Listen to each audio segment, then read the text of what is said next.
बेटा हम लोग जेनेटिक डिसऑर्डर्स पढ़ रहे हैं। जेनेटिक डिसऑर्डर्स में हम लोगों ने पॉइंट म्यूटेशन को पढ़ना शुरू करा था, यानी मेंडेलियन डिसऑर्डर्स जो कि सिंगल जीन में म्यूटेशन के कारण होती हैं। हमने सिकल सेल एनीमिया पढ़ लिया, हीमोफीलिया पढ़ लिया।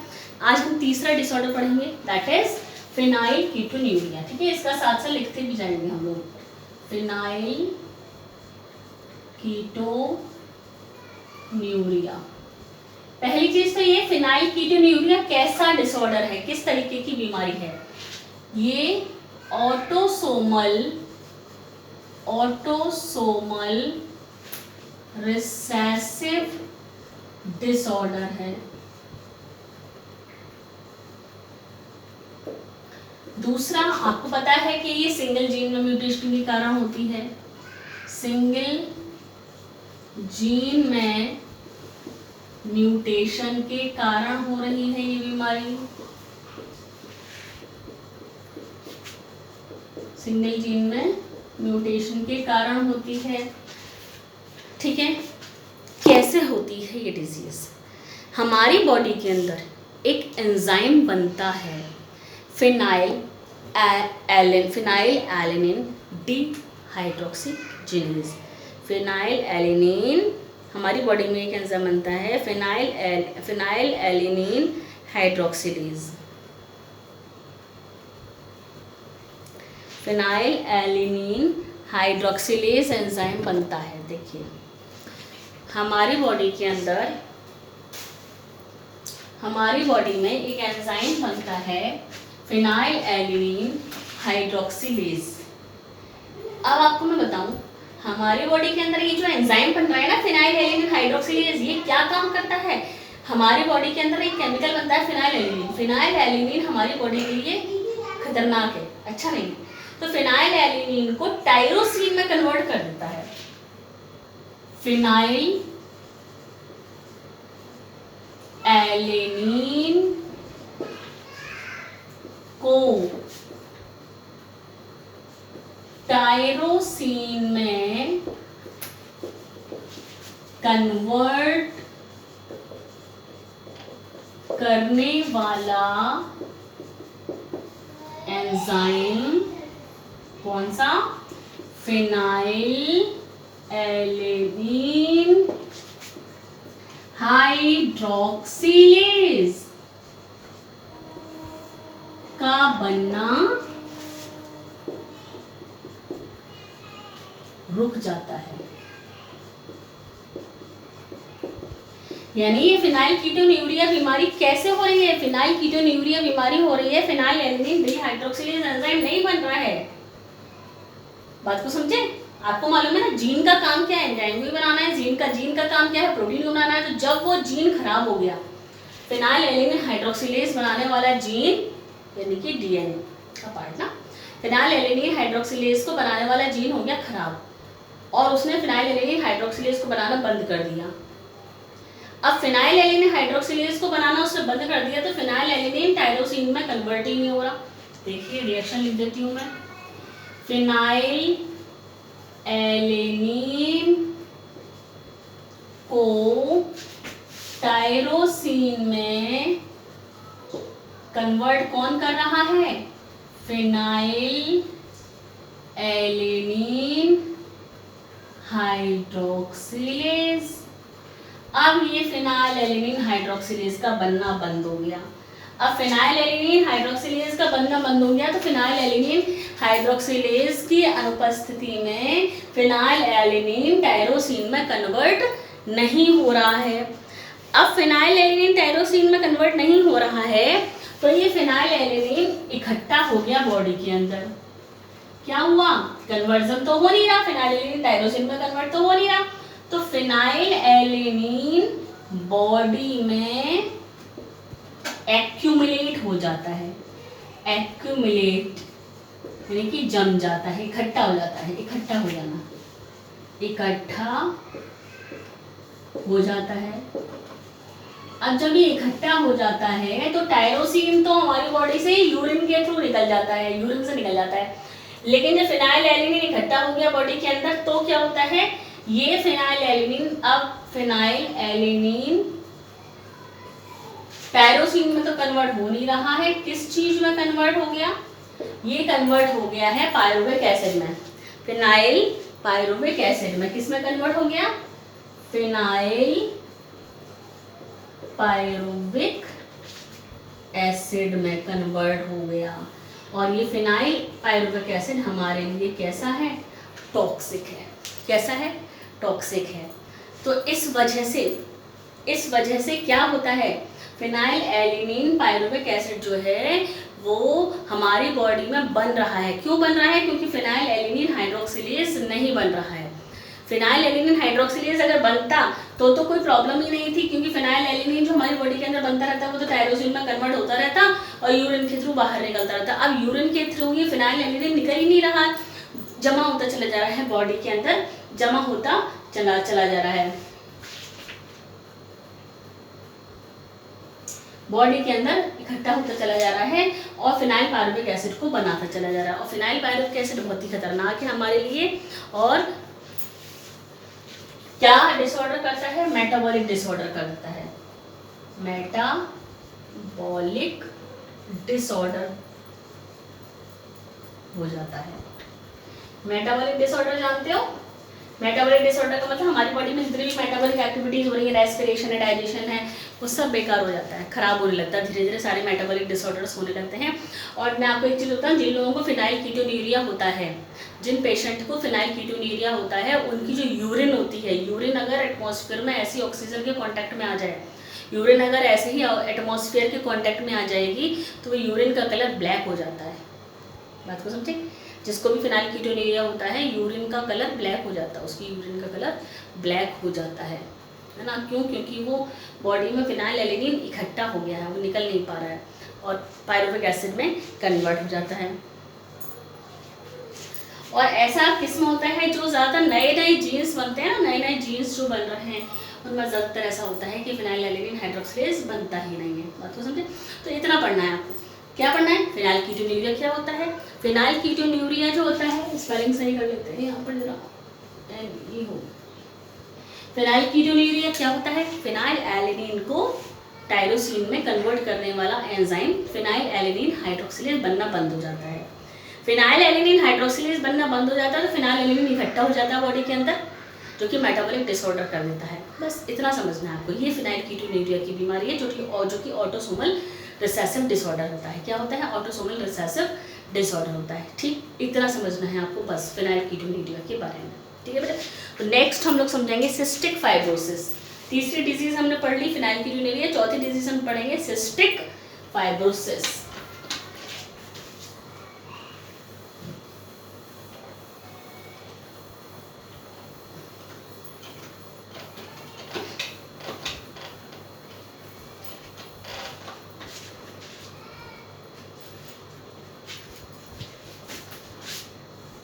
सिस्टिक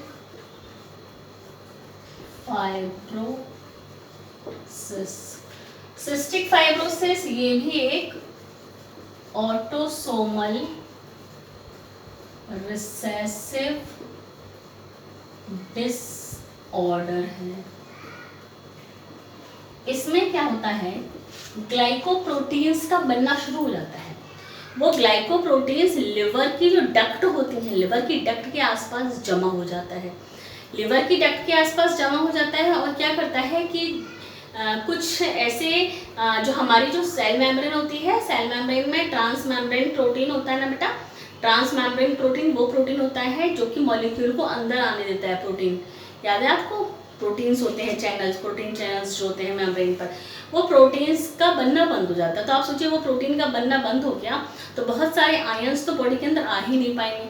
तो हम लोग बात करते हैं जैसे क्लोराइड आयन है, क्लोराइड आयन बॉडी के अंदर आर पार नहीं हो पाता है, उससे क्या होता है बॉडी के अंदर क्लोराइड आयन इकट्ठे हो जाते हैं। जिन लोगों को ये सिस्टिक फाइब्रोसिस होती है उनके पसीने में सोडियम और क्लोराइड की मात्रा ज़्यादा होती है। क्यों, क्योंकि क्लोराइड बॉडी से पास ही नहीं हो रहा है। क्लोराइड ट्रांस मेम्ब्रेन, क्लोराइड को ट्रांसफर करने वाला प्रोटीन बनना हो गया बंद, है ना, क्योंकि ग्लाइकोप्रोटीन की लेयर जम गई, डिपॉजिट हो गई, म्यूकस, जैसे म्यूकस होता है, म्यूकस आप समझते हो, वो डिपॉजिट हो जाता है, इकट्ठा हो जाता है वहाँ किनारे किनारे, जैसे कि ट्रांसमेम्ब्रेन प्रोटीन काम करना बंद कर देती है। इसको कहते हैं सिस्टिक फाइब्रोसिस। ठीक है,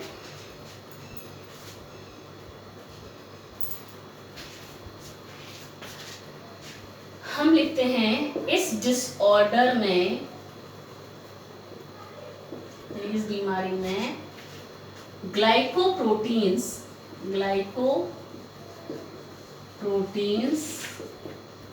तथा म्यूकस लिवर की डक्ट्स, ग्लाइकोप्रोटीन्स तथा म्यूकस, थिक म्यूकस लिवर की डक्ट्स, पेंक्रियाज,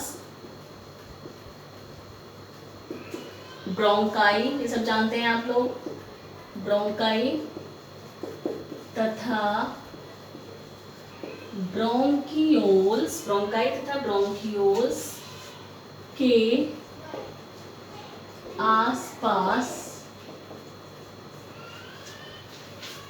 डिपॉजिट हो जाता है, यानी कि जमा हो जाता है, डिपॉजिट हो जाता है। ठीक है, इस कारण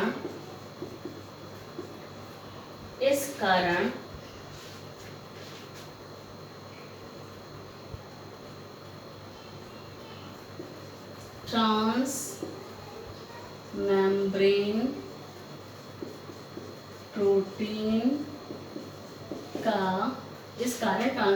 प्रोटीन का फॉर्मेशन रुक जाता है।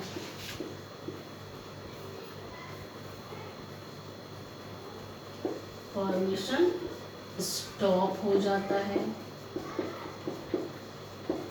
अब ट्रांसमेम्ब्रेन प्रोटीन का फॉर्मेशन जब स्टॉप हो जाएगा तो ये लिखते हैं, इसी कारण क्लोराइड आयन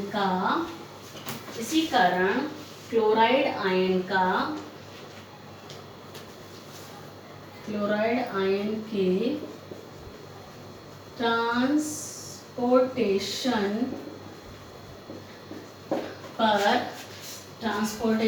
पर प्रभाव पड़ता है और सोडियम आयन और क्लोराइड आयन की मात्रा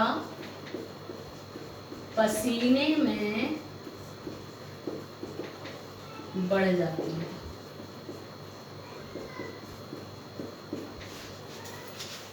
ठीक है, सोडियम आयन और क्लोराइड आयन की मात्रा बढ़ जाती है बेटा। ठीक, ये हुआ सिस्टिक फाइब्रोसिस। अब हम लोग नेक्स्ट डिजीज पढ़ेंगे, कलर ब्लाइंडनेस। तो याद रखिएगा, cystic fibrosis autosomal recessive disorder है, ट्रांसमेम्ब्रेन प्रोटीन का बनना बंद हो जाता है। क्यों? क्योंकि ग्लाइकोप्रोटीन इकट्ठा हो जाता है वहाँ पर। ठीक है, इतना याद रखना है। इसके बारे में ज़्यादा क्वेश्चन नहीं पूछे जाते, ऑब्जेक्टिव क्वेश्चन से पूछा जाता है। मेन है कलर ब्लाइंडनेस, जिसका क्वेश्चन आता है। कलर ब्लाइंडनेस बिल्कुल बेटा किसके जैसा है, जैसा कि आपने हीमोग्लोबिन में पढ़ा है। आपको मालूम है कलर ब्लाइंडनेस जो है वो भी एक सेक्स लिंक्ड रिसेसिव डिसऑर्डर है।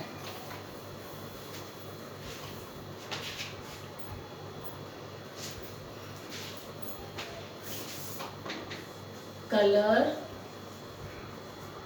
ब्लाइंडनेस कलर ब्लाइंडनेस का मतलब होता है लाल और हरे रंग में विभेद न कर पाना, अंतर न बता पाना। जिन लोगों को कलर ब्लाइंडनेस होती है उनको लाल रंग हरा दिखाई देता है, हरा रंग लाल दिखाई देता है। लाल और हरे में अंतर नहीं पता कर सकता, लाल रंग और हरा रंग नहीं बता सकते कि कैसा होता है। तो कलर ब्लाइंडनेस का मतलब क्या होता है, लाल तथा हरे रंग में अंतर ना कर पाना, है ना। और ये भी एक एक्स लिंक्ड रिसेसिव डिसऑर्डर है। एक्स लिंक्ड रिसेसिव डिसऑर्डर है ये, एक्स लिंक्ड, ये कैसी है, एक्स लिंक्ड रिसेसिव डिसऑर्डर है।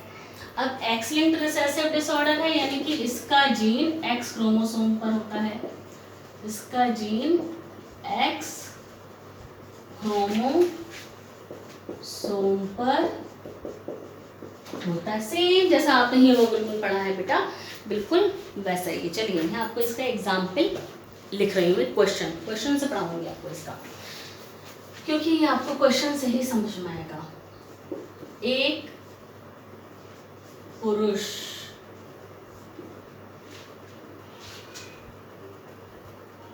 कैसा पुरुष है ये, कलर ब्लाइंड पुरुष है। एक पुरुष जिसके पिता, a man who has color blind father, जिसके पिता कलर ब्लाइंड हैं, नॉर्मल वुमेन से शादी करता है, नॉर्मल स्त्री से विवाह करता है, उनके यानी इस पुरुष के, उनके 3 संतानें, 2 पुत्री और 1 पुत्र तथा 1 पुत्र होते हैं।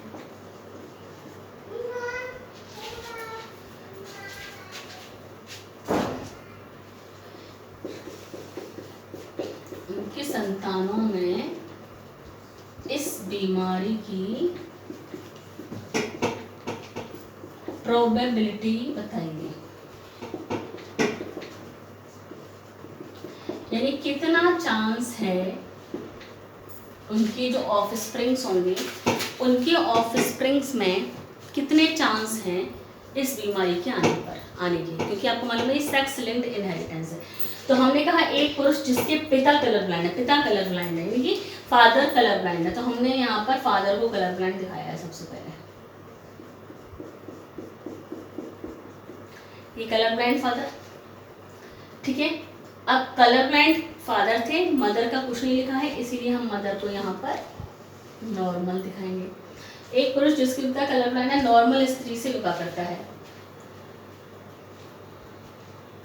अब यहाँ पर ये नहीं बताया है कि वो जो पर्सन है वो कलर ब्लाइंड था या क्या, पिता का बताया है कि कलर ब्लाइंड थे। हमने कहा कि ये है वो पुरुष, इसके पिता कलर ब्लाइंड थे, यही था ये, इसको ऐसे दिखा देते हैं बेटा, ये हमने वो पुरुष दिखा दिया जिसके बारे में बात हो रही है। ये इसकी मैरिज किससे होती है, नॉर्मल स्त्री से। बेटा इन्होंने किसी और के बारे में नहीं बताया ना, इन्होंने कहा एक पुरुष जिसके पिता कलर, हमने एक पुरुष ये बनाया, इसके पिता ये बना दिए, मदर ये है, नॉर्मल स्त्री से विवाह हुआ, ये देखिए ये है नॉर्मल स्त्री से विवाह करता है, ठीक है, इतना बना लिया। उनके 3 संतानें हुई, इनके 3 संतानें दिखा दीजिए। अब पहले 2 पुत्री हुई, 1 पुत्री है, 1 पुत्री है, फिर 1 सन यानी पुत्र, ये। अब ये देखना है कि क्या प्रोबेबिलिटी है, क्योंकि ये एक्स लिंक्ड डिसऑर्डर है, तो ये फादर है, इनका सन ये है, फादर ये यानी कि एक्स वाई, फादर को कलर ब्लाइंड है, यानी कि हम बेटा कलर ब्लाइंड के लिए एक्स सी लिख रहे हैं, एक्स सी यानी कलर ब्लाइंड। तो अगर ये एक्स सी वाई लिखा है यानी कि हीमोफिलिक मैन है ना, तो हम यहाँ पर एक्स सी वाई लिख लेंगे, यानी कि हीमोफिलिक था पिता, तो ये नॉर्मल थी, वुमेन क्या थी, मदर, तो ये नॉर्मल थी, तो एक्स ये नॉर्मल है, ठीक है। अब इन्होंने कहा है कि यहाँ पर कुछ भी नहीं दिखाया गया है, लेकिन हमें मालूम है कि ये जो सन है, इस सन को अपने फादर से क्या मिलेगा, वाई क्रोमोसोम, फादर को मतलब सन को इस पुत्र को अपने फादर से क्या मिलेगा, वाई क्रोमोसोम, और मदर से क्या मिलेगा, एक्स क्रोमोसोम मिल गया, तो तभी तो ये नॉर्मल है। इसको ये जो डॉट सॉरी ये सन हो गया, ठीक है, इसका काम हो गया, ठीक है। ये तो नॉर्मल, इस ये नॉर्मल से शादी करी इसने, नॉर्मल से मैरिज हुई, ये नॉर्मल, ठीक। अब देखिए, अब प्रोबेबिलिटी पूछ रहे हैं, प्रोबेबिलिटी पूछ रहे हैं, तो ये तो फादर तो नॉर्मल है और हमें मालूम है कि अगर फादर नॉर्मल है तो डॉटर को कभी भी, फादर नॉर्मल है तो डॉटर को कभी भी डिजीज नहीं हो सकती। तो डॉटर को डिजीज होगी ही नहीं, क्योंकि इसको मदर से एक्स मिला, फादर से एक्स मिला, इसको भी और इसको भी। चांसेस डॉटर के ये हैं, चांसेस डॉटर के ये भी हैं कि फादर से तो इसको एक्स मिल गया, हो सकता है कि ये मदर कलर ब्लाइंड हो लेकिन कैरियर हो। जब मदर के पास 2 एक्स क्रोमोसोम है, 2 एक्स में से एक पर सी आ जाएगा, कलर ब्लाइंड का जी आ जाएगा, कलर ब्लाइंड का सी आ जाएगा, तो वैसे भी कलर ब्लाइंड नहीं कही जाएगी, वो तो कैरियर कही जाएगी, आगे कैरी करेगी। तो सपोज इसके पास, हमने सपोज इसको ऐसा कहा, तो अगर ये कलर ब्लाइंड वाला जीन इस डॉटर के पास आ जाता है तो ये भी कैरियर हो जाती है, लेकिन पेशेंट नहीं होगी। सेम ऐसे ही ये भी, ये पुत्र है, पुत्र को तो वाई क्रोमोसोम अपने फादर से मिल गया और एक्स क्रोमोसोम इसकी मदर से मिलेगा। तो अगर एक्स क्रोमोसोम इसकी मदर से इसको एक्स मिला है तो ये नॉर्मल है, तो नॉर्मल ही दिखाया है। तो अगर सपोज ये वाला जीनोटाइप होता है इसको तो ये हीमोफिलिक हो जाता, पर हीमोफिलिक दिखाया नहीं है, इसका मतलब ये नहीं हो सकता, नॉर्मल है। देख लीजिए, बात को समझे, ठीक है, ठीक बेटा। तो इसका मतलब ये है कि ये प्रोबेबिलिटी हो सकती है, चांसेस हो सकते हैं कि डॉटर कैरियर हो, लेकिन सन चांस, ये प्रोबेबिलिटी तो पूछ रहे हैं, प्रोबेबिलिटी ये कि इनकी जो संतानें होंगी तीनों संतानें नॉर्मल होंगी। तीनों संतानें कैसी होंगी? तीनों संतानें इसकी नॉर्मल होंगी। क्यों?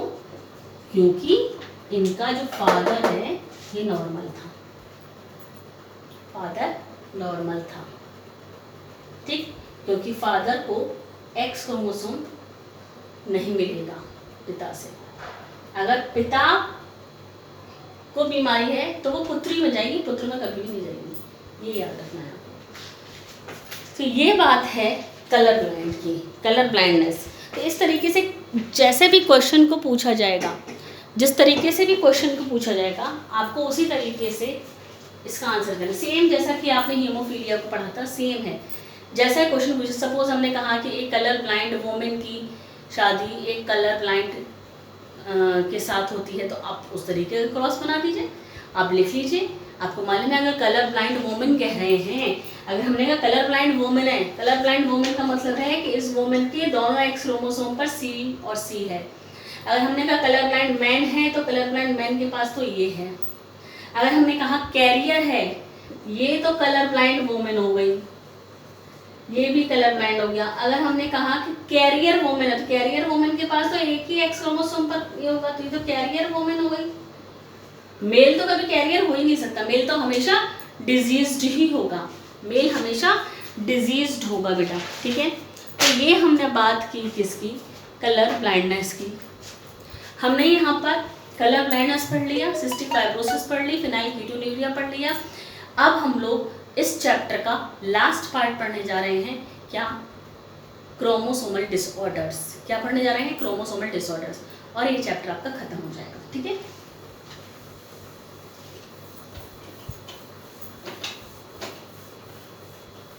हमने अभी तक मेंडेलियन डिसऑर्डर्स पढ़े, अब हम लोग पढ़ेंगे क्रोमोसोमल डिसऑर्डर्स।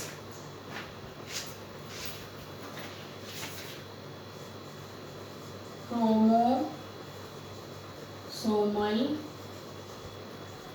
डिसऑर्डर्स, मैंने आपको चार्ट बनवा दिया था कौन कौन से क्रोमोसोमल डिसऑर्डर्स हैं। पहला हम लोग पढ़ने जा रहे हैं डाउन सिंड्रोम। डाउन सिंड्रोम को और क्या कहते हैं? 21 ट्राइसोमी। 21 ट्राइसोमी। 21 ट्राइसोमी का मतलब क्या है? क्रोमोसोम नंबर 21 ट्राइसोमी का मतलब है क्रोमोसोम नंबर 21 पर एक एक्स्ट्रा क्रोमोसोम आ जाना, एक extra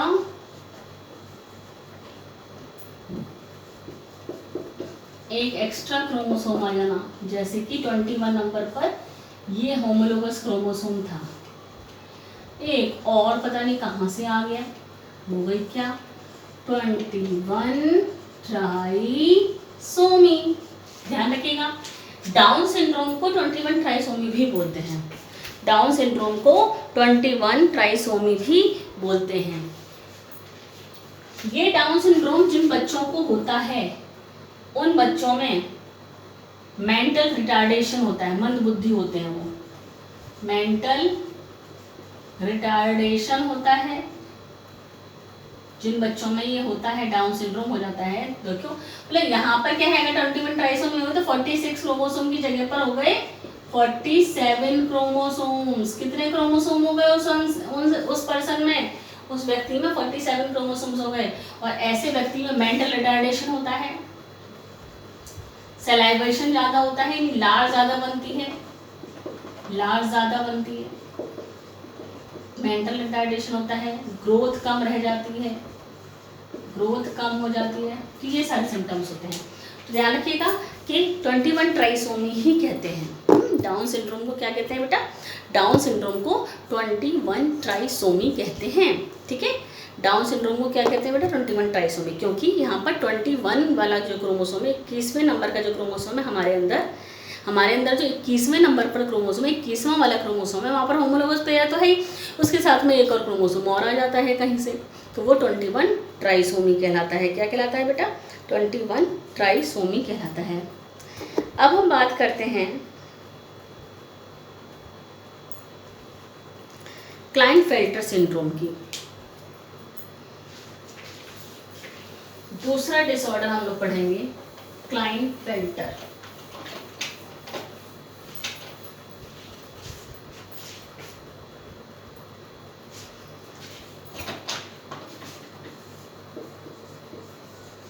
Klinefelter syndrome. Klinefelter syndrome में क्या होता है, XXY, एक वाई क्रोमोसोम का आ जाना। ठीक है, एक एक्स्ट्रा XY तो था ही, एक एक्स्ट्रा X क्रोमोसोम और आ गया। सेक्स क्रोमोसोम की बात हो रही है यहाँ पर, एक एक्स्ट्रा क्रोमोसोम आ गया। तो जिनमें ऐसा होता है उसमें मेल फीमेल के कैरेक्टर्स को प्रदर्शित करता है। मेल में फीमेल के कैरेक्टर आते हैं, फीमेल के कैरेक्टर्स आ जाते हैं, मेल में फीमेल के कैरेक्टर्स आ जाते हैं। जिन लोगों में क्लाइनफेल्टर सिंड्रोम होता है, मेल में फीमेल के कैरेक्टर्स आ जाते हैं। ठीक है, यह सेक्स क्रोमोसोम के डिसजंक्शन के कारण होता है। क्रोमोसोम दूर दूर जाने थे, वो पास पास आ गए, डिसजंक्शन के कारण होता है। ठीक है,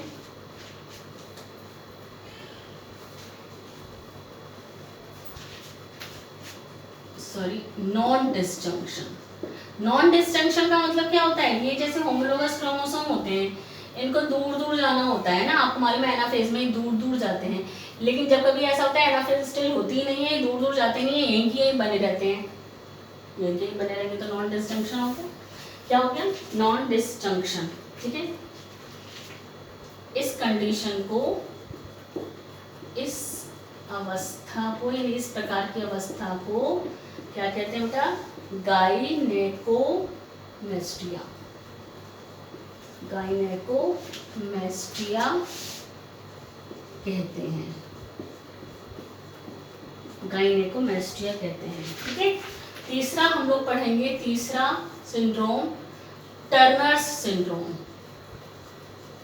टर्नर्स सिंड्रोम, टर्नर सिंड्रोम में क्या होता है, X0, एक क्रोमोसोम गायब, X क्रोमोसोम की जगह एक X क्रोमोसोम गायब हो गया, तो यहाँ पर रह गए 45 क्रोमोसोम। फिर वही मेंटल रिटार्डेशन होगा, ग्रोथ नहीं होगी, ये सारे कैरेक्टर्स टर्नर सिंड्रोम में आ जाते हैं। ठीक है, यह भी नॉन डिसजंक्शन के कारण होता है।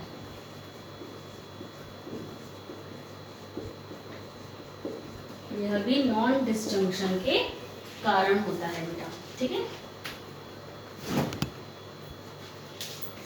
ठीक, तो यहाँ पर 45 क्रोमोसोम ही रहेगा, एक क्रोमोसोम हो गया कम, जिसको बोलते हैं टर्नर सिंड्रोम। तो ये 3 सिंड्रोम्स आपको पढ़ने हैं, 3 ये क्रोमोसोमल डिसऑर्डर्स पढ़ने हैं। एक बार एनसीईआरटी से और पढ़िएगा, एनसीईआरटी में लास्ट में लिखे हुए हैं ये तीनों। डाउन सिंड्रोम 21 ट्राइसोमी, क्लाइनफिल्टर एक क्रोमोसोम ज़्यादा, टर्नर सिंड्रोम एक क्रोमोसोम कम। ठीक है, तो इसके साथ ही ये वाला चैप्टर खत्म होता है बेटा, प्रिंसिपल ऑफ इनहेरिटेंस वाला जेनेटिक का पार्ट 1 खत्म होता है। कल से हम लोग जेनेटिक का पार्ट 2 यानी मॉलिक्यूलर बेसिस ऑफ इनहेरिटेंस को शुरू करेंगे। ठीक है, इस चैप्टर को पढ़िए और इसके खूब क्वेश्चन लगाइए बेटा।